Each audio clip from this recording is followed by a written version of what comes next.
नमस्कार विद्यार्थी मित्रांनो, आज आपण वर्तुळ आणि कोन या संबंधीचे काही गुणधर्म अभ्यासणार आहोत. वर्तुळ आणि बिंदू, वर्तुळ आणि रेषा म्हणजे स्पर्शिका यांचा परस्पर संबंध असणारे काही गुणधर्म आपण पाहिले. आता वर्तुळ आणि कोन या संबंधीचे काही गुणधर्म आपण पाहूया. यातील काही गुणधर्म आपण या कृतीमधून समजून घेऊ. आता कृती क्रमांक 1, केंद्र सी असलेले एक वर्तुळ पुरेसं काढा. आपण आकृतीत दाखवल्याप्रमाणे त्याची जीवा ए बी काढली. केंद्रीय कोन ए सी बी, सी हा काय वर्तुळाचा केंद्रबिंदू आहे आणि जीवा ए बीमुळे कोणता कोण तयार झाला, ए सी बी. केंद्रीय कोन ए सी बी काढला. जीवा ए बीमुळे झालेल्या विशाल कंसावर बिंदू डी आणि लघु कंसावर बिंदू ई हे कोणतेही दोन बिंदू घ्या. मग पहिला प्रश्न आपला, कोन ए डी बी आणि कोन ए सी बी मोजा, त्यांच्या मापांची तुलना करा. दुसरा प्रश्न आपला, कोन ए डी बी आणि कोन ए ई बी मोजा, आलेल्या मापांची बेरीज करून पहा. तिसरं, कंस ए डी बीवर एफ जी एच असे आणखी काही बिंदू घ्या. कोन ए एफ बी, कोन ए जी बी, कोन ए एच बी यांची मापे मोजा. या मापांची कोन ए डी बीच्या मापांशी आणि परस्परांशी तुलना करा. चौथा प्रश्न आहे आपल्याला, कंस ए बीवर आय हा आणखी एक कोणताही बिंदू घ्या. कोन ए आय बी मोजून त्याच्या मापांची कोन ए बीच्या मापांशी तुलना करा. आता वरील आपण या चारही प्रश्नांचं जर आकृतीचं व्यवस्थितपणे निरीक्षण केलं आणि गुणधर्मांचा जर आपण अभ्यास केला तर या कृतीतून आपल्याला खालील अनुभव मिळतात. पहिल्या प्रश्नाचं उत्तर आहे, कोन ए सी बीचे माप कोन ए डी बीच्या मापाच्या दुप्पट आहे. काय बघितलं आपण, काय निरीक्षण केलं, कोन ए सी बीचे माप हे कोन ए डी बीच्या मापाच्या दुप्पट आहे. दुसरं, कोन ए डी बी आणि कोन ए ई बी यांच्या मापांची बेरीज 180 आहे. आपण दोन्ही कोन मोजले आणि दोघं कोणाच्या मापांची बेरीज किती, 180 अंश आहे.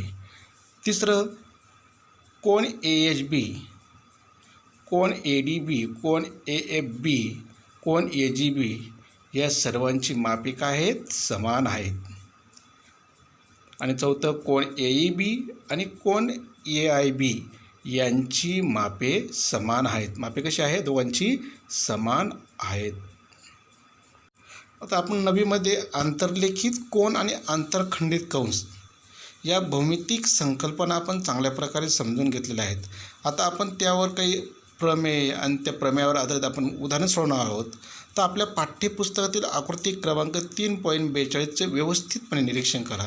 सी हा काय, वर्तुळाचा केंद्रबिंदू आहे. डी हा वर्तुळावरील एक बिंदू आहे. मग आकृतीमध्ये सी असलेले एक वर्तुळ आहे. कोन पी डी क्यू चा शिरोबिंदू डी या वर्तुळावर आहे. कोनाच्या भुजा डी पी आणि डी क्यू वर्तुळाला अनुक्रमे ए आणि बी मध्ये छेदतात. अशा कोणाला वर्तुळात किंवा कंसात आंतरलिखित केलेला कोन म्हणतात. आता आकृती 3.42मध्ये कोन ए डी बी, कोन ए डी बी हा कंस ए डी बीमध्ये आंतरलिखित झालेला कोन असे म्हणतात. आणि या कोनाने कोणता कंस आंतरखंडित केलेला आहे, कंस ए बी. हे आपण पुढे शिकणार आहोत. फक्त आपल्याला इथं काय संकल्पना समजून घ्यायची आहे, कोन ए डी बी हा आंतरलिखित कोन कंस ए डी बीमध्ये आंतरलिखित झालेला कोन आहे असे म्हणतात. मित्र, आता आपण आंतरखंडित कंस, इंटरसेप्टेड आर्क. आता आपण पुढील आकृती 3.43मध्ये आपल्या पाठ्यपुस्तकातल्या आकृती आहेत. आकृती 1 ते 6 सर्व आकृत्यांचं आपण व्यवस्थितपणे निरीक्षण करा. बघा, एकूण आकृत्या किती आहेत, 6. तर प्रत्येक आकृतीतील कोन ए बी सीच्या अंतर्भागात येणाऱ्या वर्तुळ कंसाला कोन ए बी सीने आंतरखंडित केलेला कंस म्हणतात. कोन ए बी सीने काय आहे, आंतरलिखित कोन आहे आणि त्याने कोणता कंस आंतरखंडित केलेला आहे, कंस ए सी. कोणता, कंस ए सी. तर आंतरखंडित कंसाचे अंत्यबिंदू हे वर्तुळ आणि कोन यांचे छेदनबिंदू असतात. कोनाचा प्रत्येक बाजूवर कंसाचा एक अंत्यबिंदू असणे आवश्यक असते. आता आकृती 3.43मधील आकृती क्रमांक 1, आकृती क्रमांक 2, आकृती क्रमांक 3 या आकृत्यांमध्ये कोणाने प्रत्येक एकच कंस आंतरखंडित केलेला आहे. तर आकृती क्रमांक 4, 5 आणि 6, 4 आणि 5 व 6 या प्रत्येकाने 2 कंस आंतरखंडित केलेला आहे. आकृती क्रमांक 2, 5 मध्ये कोणाची एक भुजा आणि 6 मध्ये कोणाच्या दोन्ही भुजा वर्तुळा काय करत आहेत, स्पर्श करत आहेत, हेही लक्षात घ्या. आणि या आकृती क्रमांक 3.44 मधील कंस हा आंतरखंडित कंस नाही, कारण कोणाचा BC या भुजेवर कंसाचा एकही अंत्यबिंदू नाही, म्हणून त्याने कंस आंतरखंडित केलेला आहे का, नाही. अंतर्लिखित कोनाचे प्रमेय, इन्स्क्राइब एंगल थेरम. प्रमेय: वर्तुळात अंतर्लिखित केलेल्या कोनाचे माप त्याने अंतरखंडित केलेल्या कंसाच्या मापाच्या निम्मे असते. आता इथे कोन ABC का आहे, कोन BAC हा अंतर्लिखित कोन आहे आणि त्याने कोणता कंस आंतरखंडित केलेला आहे, कंस BDC. हे आपलं महत्त्वाचं आहे. म्हणजे काय, आपल्याला काय सध्या काय करायचं आहे, कोन BAC हा कंस BDCच्या काय निम्मे आहे. मग आता पक्ष काय, आपल्या केंद्र O असलेल्या वर्तुळात, आकृतीचा मध्ये O काय वर्तुळाचं केंद्र O असलेल्या वर्तुळात कोन BAC हा कंस BAC मध्ये अंतर्लिखित आहे. त्या कोनामुळे कंस BDC हा अंतरखंडित झाला आहे. काय झालेलं आहे, अंतरखंडित. BAC या कंसामध्ये काय झालेलं आहे, कोन BAC अंतर्लिखित झालेला आहे. त्याने कोणता कंस आंतरखंडित केलेला आहे, BDC. आपल्याला काय साध्य करायचं आहे, कोन BAC बरोबर 1/2 मापकंस BDC.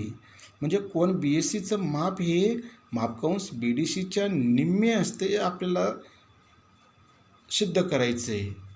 पण प्रश्न आहे, आता रचना काय करावं लागेल आपल्याला. जर हे साध्य आपल्याला सिद्ध करायचं असेल तर आपण किरण AO काढला. काय काढला आपण, किरण AO काढला. वर्तुळात तो बिंदू E मध्ये छेदतो आणि त्रिज्या OC, कारण वर्तुळाचा केंद्रबिंदू आणि वर्तुळावरील कोणताही बिंदू यांना जोडणाऱ्या रेषेला आपण काय म्हणतो, त्रिज्या. आणि ते आपण काय मानून घेतले, X. काय मानून घेतले आपण, X. त्रिज्या OC काढली आपण. आता बघा सिद्धता, त्रिकोण AOC मध्ये बाजू OA एकरूप बाजू OC, कारण त्या काय दोन्ही एकाच वर्तुळाच्या त्रिज्या आहेत. म्हणून कोन OAC बरोबर कोन OCA, समद्विभुज त्रिकोणाच्या प्रमेयावरून. म्हणून कोन OAC बरोबर कोन OCA बरोबर आपण X मानू, त्याला विधान 1 म्हणूया. आता कोन EOC बरोबर कोन OAC अधिक कोन OCA, त्रिकोणाच्या बाह्य कोनाचे प्रमेय. आता OAC आपण काय मानलेला, X, आणि OCA सुद्धा काय, X. X अधिक X झाले 2X, म्हणजेच कोन EOC हा 2X. परंतु कोन EOC हा केंद्रीय कोन आहे. काय, तो केंद्रीय कोन आहे, म्हणून मापकंस EC बरोबर 2X अंश. कंसाची मापाची व्याख्या समीकरण 2 किंवा आपण त्याला विधान 2 म्हणूया. आता 1 व 2 वरून कोन OAC बरोबर कोन EAC बरोबर 1/2 मापकंस EC, याला आपण 3 नंबर विधान म्हणूया. याचप्रमाणे त्रिज्या OB काढून कोन EAB बरोबर 1/2 मापकंस B, हे आपल्याला सिद्ध करता येईल. मग आता म्हणून कोन EAC अधिक कोन EAB बरोबर 1/2 मापकंस EC अधिक 1/2 मापकंस B. आपण काय केलं, समीकरण 3 व 4 वरून किंवा 3 व 4 व एकत्र घेतले. आता EAC अधिक EAB म्हणजेच काय, BAC बरोबर 1/2 मापकंस EC अधिक मापकंस B बरोबर 1/2 मापकंस BC बरोबर 1/2 मापकंस BCD. याला आपण समीकरण काय म्हणूया, 5 किंवा विधान 5 म्हणूया. मग लक्षात घ्या की वर्तुळात अंतर्लिखित केलेला कोन आणि वर्तुळ केंद्रासमोर 3 शक्यता आपल्या संभवतात. वर्तुळ केंद्र कोणाच्या भुजावर असेल किंवा अंतर्भागात असेल किंवा बाह्य भागात असेल. यापैकी पहिल्या 2 शक्यता 3 व 5 मध्ये सिद्ध झाल्यात. आता राहिलेली तिसरी शक्यता आपण विचारात घेऊया. मग कोन BAC बरोबर कोन BAE वजा कोन CAE, बरोबर 1/2 बी ए म्हणजेच काय 1/2 मापकंस बी सी वजा 1/2 मापकंस सी आपण विधान 3 वरून लिहू. मग 1/2 आपण काय केला इथं कॉमन्स काढला. मग कॉमन काढल्यानंतर काय उरलं 1/2 ऑफ मापकंस डी सी ई वजा मापकंस सी म्हणजेच काय 1/2 मापकंस बी सी विधान 6 या प्रमेयाचं पुढील विधान आपण लिहू शकतो. म्हणजेच काय आपल्याला वर्तुळ कंसाने वर्तुळाच्या कोणत्याही बिंदूशी अंतरित केलेल्या कोनाचे माप त्याच कंसाने वर्तुळ केंद्राशी अंतरित केलेल्या कोनाच्या मापाच्या निम्मे असते हे आपल्याला सिद्ध करता येते. आता काही आपण आंतरलिखित कोनाच्या प्रमेयाचे काही आपण उपप्रमेयांचा आपण अभ्यास करणार आहोत. आपण 9वीमध्ये शिकलेलो आहोत एकाच कंसात आंतरलिखित झालेले सर्व कोन एकरूप असतात. आणि आपण दुसरं प्रमेय आपण अभ्यासले अर्धवर्तुळात आंतरलिखित झालेले कोन काटकोन असतात. त्यातलं पहिलं बघा आकृती क्रमांक 3.47 एकाच कंसात आंतरलिखित झालेले कोन एकरूप असतात.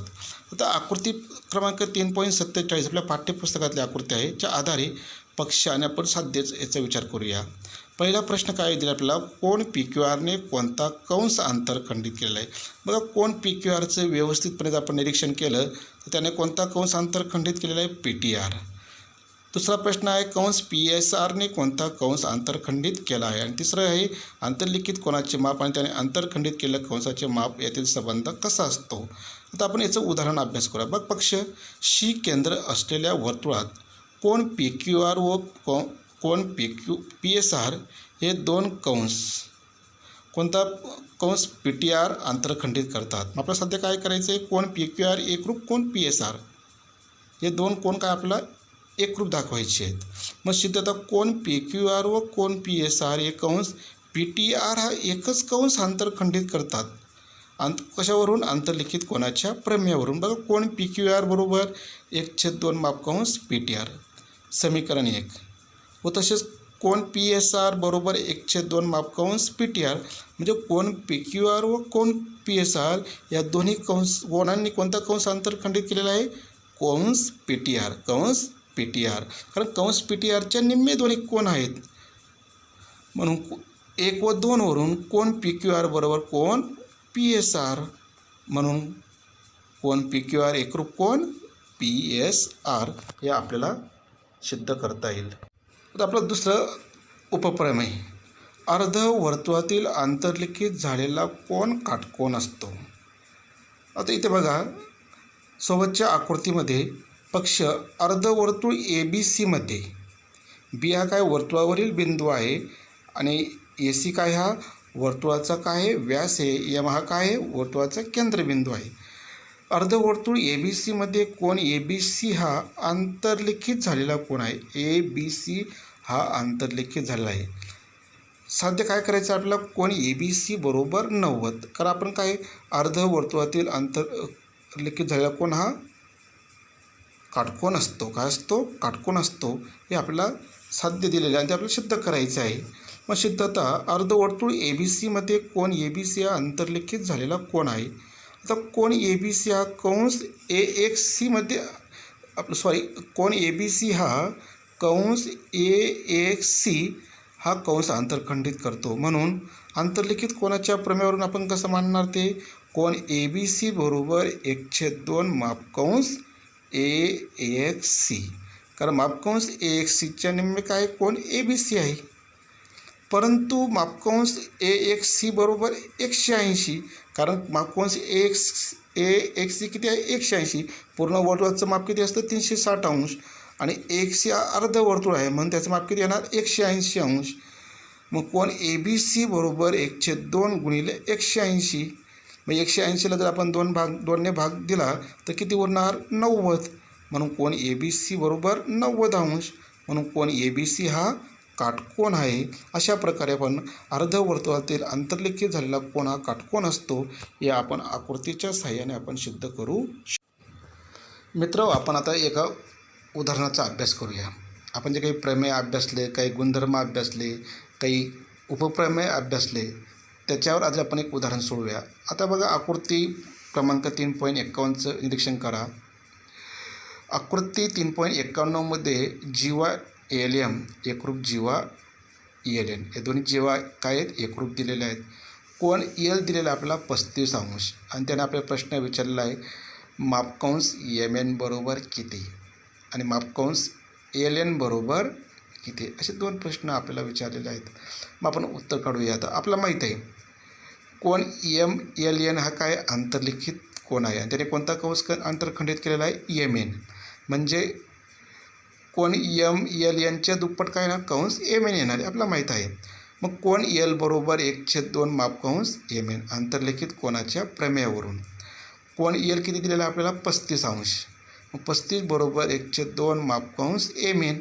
आता दोन इथे काय भागिले तो काय होणार गुणिले, म्हणून 2 गुणिले 35 बरोबर मापकंस एम एन. मग 2 गुणिले 35 35 दोन्ही किती येणार 70, म्हणून मापकंस एम एन बरोबर किती 70. आता दुसरा प्रश्न बघा मापकंस एम एल एन बरोबर 360 वजा मापकंस एम एन. आपल्याला माहीत आहे कंसाची मापाची व्याख्या पूर्ण वर्तुळ कंसाचं माप किती असतं 360. मग 360मध्ये आपण काय करणार आता इथे एम एन काय करणार आपण वजा करणार. मग 360 वजा 70 किती येणार 290. म्हणजे एम एन व्यतिरिक्त जो काही कंस उरलेला आहे पूर्ण मापकंस एम एल एन म्हणूया आपण त्याला, ते पूर्ण किती आला तर 290 आला. आता आपल्याला पक्षामध्ये काय दिलेलं आहे जी वाय एल एम एकरूप जी वाय एल एन. त्या दोन्ही जी वाय एकरूप आहेत म्हणजे त्यांचे जे कंस असतील ते सुद्धा काय असणार आहेत एकरूप असणार आहेत. कंस म्हणून कंस एल एम एकरूप कंस एल एन, परंतु मापकंस एल एम अधिक मापकंस एल एन अधिक मापकंस बरोबर मापकंस एम एल एन, कारण या दोघांची बेरीज किती आहे 290. मापकंस एल एम बरोबर मापकंस एल एन, दोन्ही कंस कसे असणार ते सारखे, बरोबर 290 भागिले 2.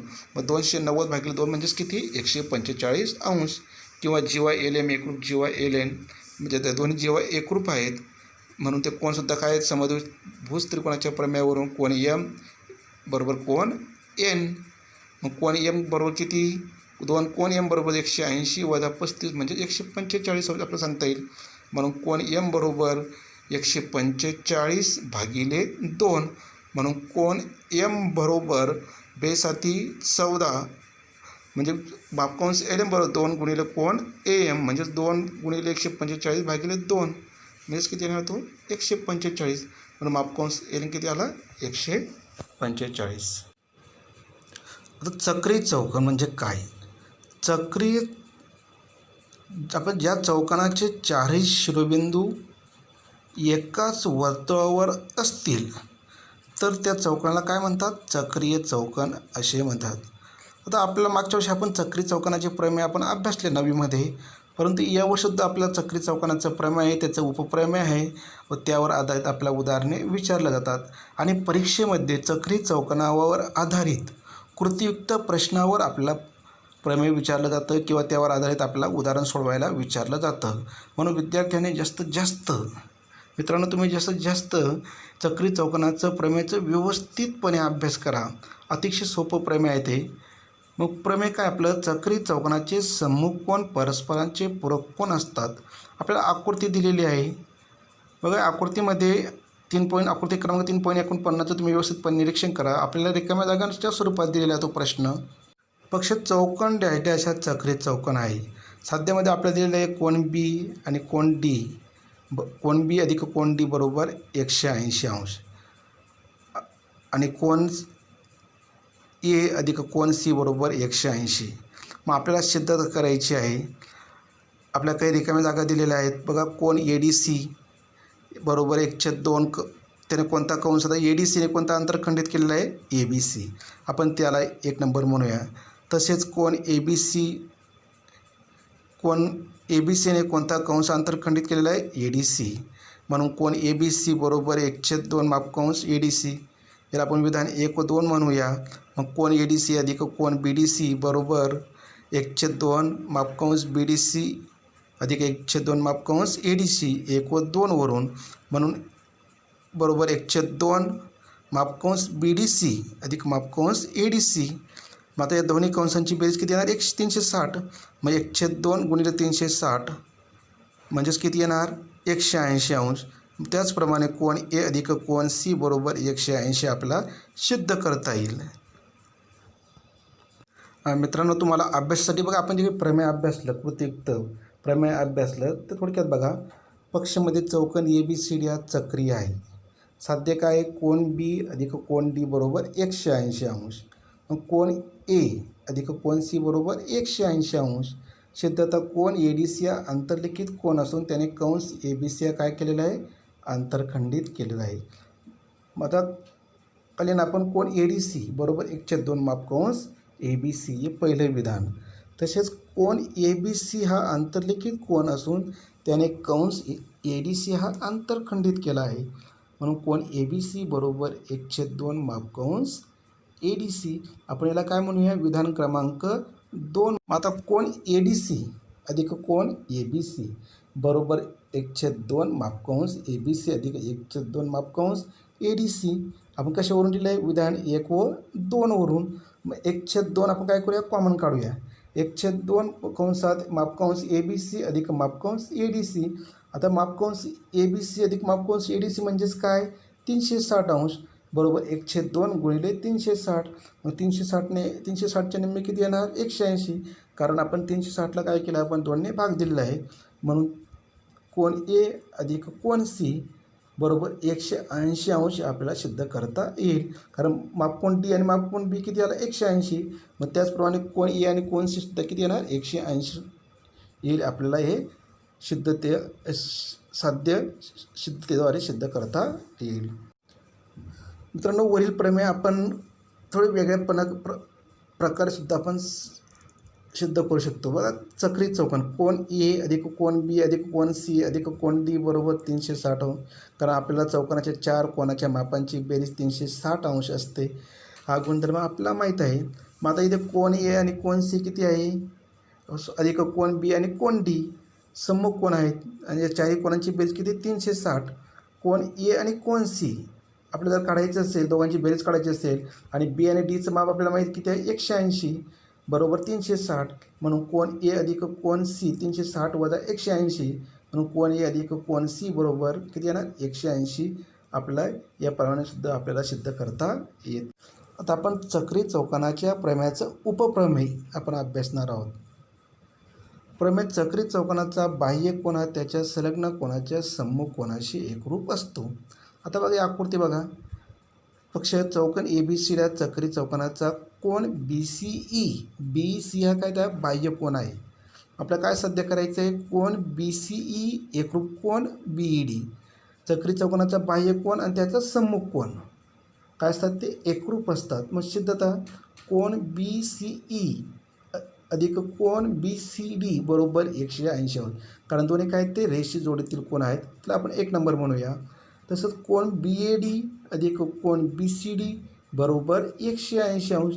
दोन्ही काय? ते सम्मुख कोन आहेत आणि चक्री चौकोनाच्या सम्मुख कोनाच्या मापांची बेरीज किती असते? 180. आपण प्रमेय अभ्यासलं. मग त्याला आपण विधान 2 म्हणूया. आता विधान 1 व 2 वरून कोन BCE अधिक कोन BAD बरोबर कोन BAD अधिक कोन BCD. आता बघा, कोन दोन्ही बाजूला BCD काय होणार? तो कॅन्सल होणार किंवा त्यांचं निरसन होईल. उरलं काय? कोन BCE बरोबर कोन BAD. म्हणजेच कोन BCE एकरूप कोन BAD आपल्याला हे सिद्ध करता येईल. म्हणजेच काय? चक्री चौकोनाचा बाह्य कोन हा त्याच्या संलग्न कोनाच्या सम्मुख कोनाशी एकरूप असतो. हे आपल्याला अशा प्रकारे सिद्ध करता. मित्रांनो, आज आपण काय महत्त्वाचं शिकलो हे लक्षात ठेवूया. आपण जर एक गुणधर्म जर कायमस्वरूपी लक्षात ठेवलेत तर आपल्याला यावर आधारित प्रमेय किंवा यावर आधारित उदाहरणे आपल्याला व्यवस्थितपणे सोडवता येतात. मग आता बघा, पहिलं वर्तुळात आंतरलिखित केलेल्या कोनाचे माप हे त्याने आंतरखंडित केलेल्या कंसाच्या मापाच्या निम्मे असते. आपण प्रमेय अभ्यासलं, आंतरलिखित कोनाचे प्रमेय. दुसरं, वर्तुळाच्या एकाच कंसात आंतरलिखित केलेले कोन काय असतात? एकरूप असतात. आपण उपप्रमेयाचा अभ्यास केला, आंतरलिखित कोनाचा उपप्रमेय. तसंच आंतरलिखित कोनाचा दुसरा उपप्रमेय आपण काय अभ्यासलं? अर्धवर्तुळात आंतरलिखित केलेला कोन काटकोन असतो. म्हणजे किती असतं? त्याचं माप 90 अंश असतं. आणि चौथं, चौकोनाचे 4ही शिरोबिंदू एकाच वर्तुळावर असतील तर त्या चौकोनाला चक्रीय चौकोन म्हणतात. काय व्याख्या चक्रीय चौकोन म्हणजे काय? चौकोनाचे चारही शिरोबिंदू एकाच वर्तुळावर असतील तर त्या चौकोनाला काय म्हणतात? चक्रीय चौकोन. चक्रीय चौकोनाचे सम्मुख कोन पूरक असतात. म्हणजे चक्रीय चौकोनाचे सम्मुख कोनाच्या मापांची बेरीज किती असते? 180 अंश असते. हे लक्षात ठेवा. परत आपण एक उपप्रमेय अभ्यासलं. चक्रीय चौकोनाचा बाह्य कोन त्याच्या संलग्न सम्मुख कोनाशी काय असतो? तो एकरूप असतो. म्हणजे बाह्य कोनाचं माप जेवढं असेल तेवढंच त्याच्या चक्रीय चौकोनाच्या सम्मुख कोनाचं माप असेल. 7. चक्रीय चौकोनाचे सम्मुख कोन परस्परांचे पूरक असतील तर तो काय असतो? चौकोन चक्रीय असतो. आपण चक्रीय चौकोनाचं प्रमेयाचा व्यत्यय असतो आपल्याला दिलेला आहे. आणि 8. रेषेचे दोन भिन्न बिंदू त्या रेषेच्या एकाच बाजूला असणाऱ्या दोन भिन्न बिंदूशी एकरूप कोन निश्चित करत असतील तर ते 4 बिंदू एकाच वर्तुळावर असतात. तर सोबत एक आकृती दिली, आकृती 3.54 बघा. सोबतच्या आकृतीमध्ये कोन AEC बरोबर 1/2 मापकंस AC अधिक मापकंस DB. तसेच कोन CEB बरोबर 1/2 मापकंस AD अधिक 1/2 मापकंस BC. सोबत आकृती 3.55 बघा. कोन BED बरोबर 1/2 कंसामध्ये मापकंस BD वजा मापकंस AC. कारण BED या आंतरलिखित कोनामध्ये 2 कंस आंतरखंडित झालेले आहेत. कंस AC आणि कंस BD. म्हणजे कंस BD वजा कंस AC. कंस BD वजा कंस AC च्या निम्मे काय असतं? कोन BED हे आपल्याला सांगता येईल. मित्रांनो, आंतरलिखित कोनाचं प्रमेय, चक्रीय चौकोनाचं प्रमेय, आंतरलिखित कोनाचे 2 उपप्रमेय आणि चक्रीय चौकोनाचं 1 उपप्रमेय यांचा व्यवस्थितपणे अभ्यास करा. आपल्या नोट्समध्ये लिहून घ्या आणि परत त्याचा सराव करा.